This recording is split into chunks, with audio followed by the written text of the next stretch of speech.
আসসালামু আলাইকুম বন্ধুরা, আমরা অবশেষে আসলাম আমাদের সেই কাঙ্ক্ষিত জায়গায়।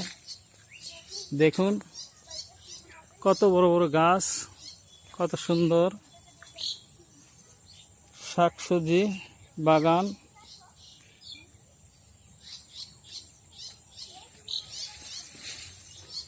এখানে আমি একাই আসি নাই, আমার সাথে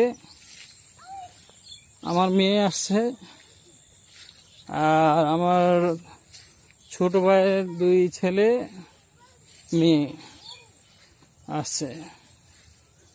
মেয়ের নাম হলো দিনা, ছেলের নাম হলো ফারহান ইসলাম।